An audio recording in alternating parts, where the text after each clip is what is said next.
I want you to think about the games you play in your life. There's the game of your career, with its promotions, its titles, and its competition. There's the game of the stock market, with its winners and its losers. Even a simple board game on a Friday night. All of these games have one thing in common. They are played for the purpose of winning. But what about the other games you play? The game of a deep friendship, the game of raising a child, the game of learning a new skill. What does it mean to win at friendship? You don't. The purpose of playing is to keep the game going. What if I told you that every single activity in your life, from your job to your relationships to your own inner monologue, can be understood as one of these two kinds of games? This is the simple, elegant, and profoundly life-changing idea at the heart of philosopher James P. Carse's masterpiece, Finite and Infinite Games.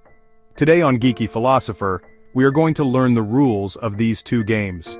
We will discover which game most of us are trapped in, and how we can learn to become players in a much larger, more joyful, and more meaningful game, the infinite game. Let's start with the game we all know best. A finite game, Carse says, is a game that is played for the purpose of winning. Think of any sport like football. A finite game has a clear beginning and a clear end. It has a set of agreed-upon rules that all the players must follow. And at the end of the game, a winner is declared, and the game is over. The players in a finite game are playing for a title, a prize, a victory. They wear uniforms or titles to signify their role. The boundaries of a finite game are clear, both in time, the clock, and in space, the field. This is not just about sports. So much of our modern life is structured as a series of finite games. Your career is often a finite game, played for the title of CEO or partner. Getting into a prestigious university is a finite game. An election is a finite game. A war is a finite game. The defining characteristic of a finite player is that they are serious. They play within the boundaries, they follow the rules, and their primary goal is to bring the game to a conclusion by winning. The past is a script that they follow, and the future is a victory that they are trying to achieve.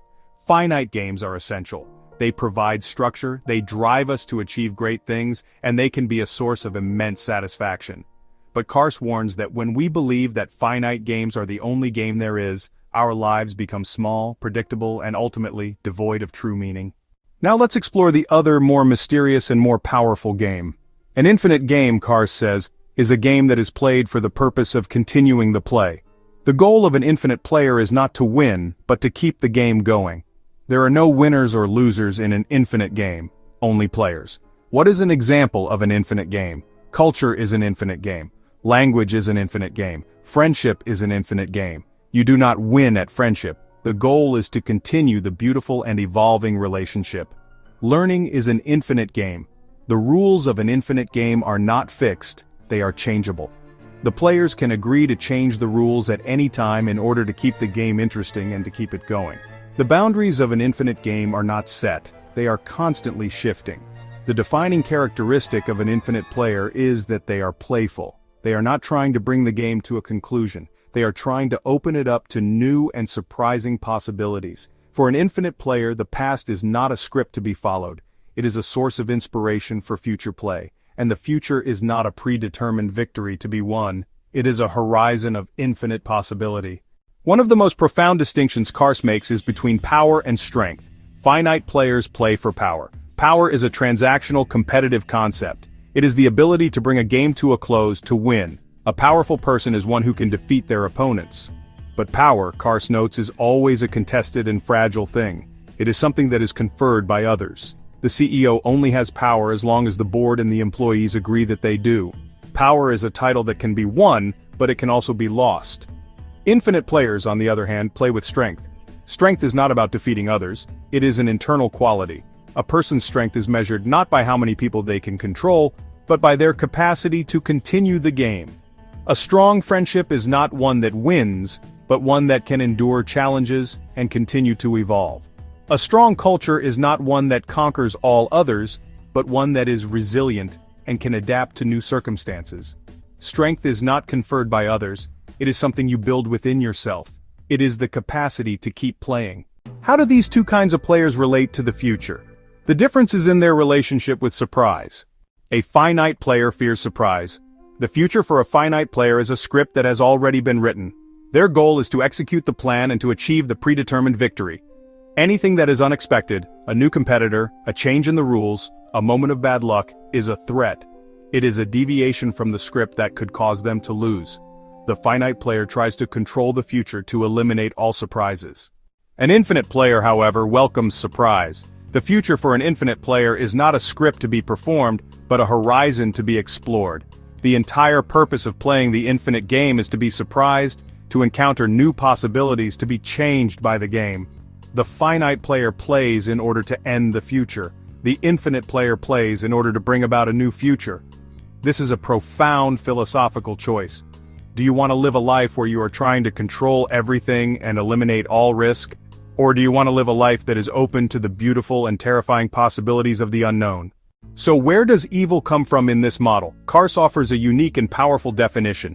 Evil, he writes, is not the opposite of good. Evil is the attempt to eliminate the infinite game.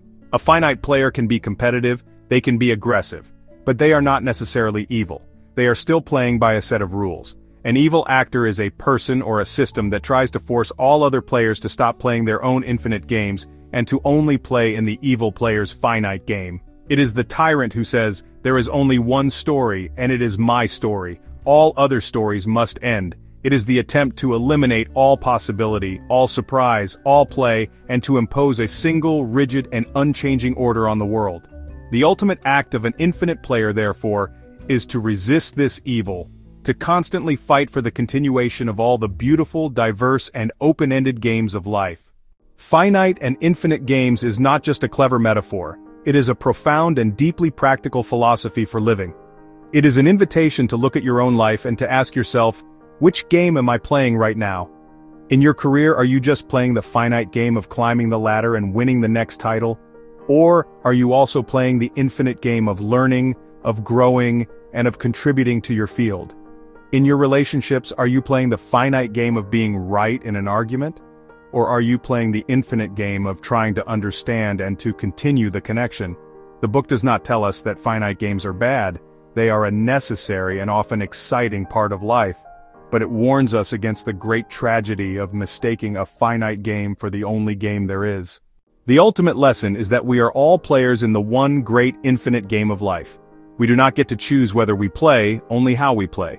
We can choose to be the finite player, serious and scripted, trying to win a prize that will never ultimately satisfy us. Or we can choose to be the infinite player, playful and open, whose only goal is the joyful, surprising, and endless continuation of the game itself. This book is a beautiful and liberating call to a different way of being. It is an invitation to be more playful, more courageous, and more open to the infinite possibilities of your own life. If you are a seeker of a richer and more meaningful way to live, a player who is more interested in the continuation of the game than in winning any single prize, then you are an infinite player at heart. Consider subscribing to Geeky Philosopher, where we are dedicated to exploring the infinite games of wisdom. Thank you for playing today.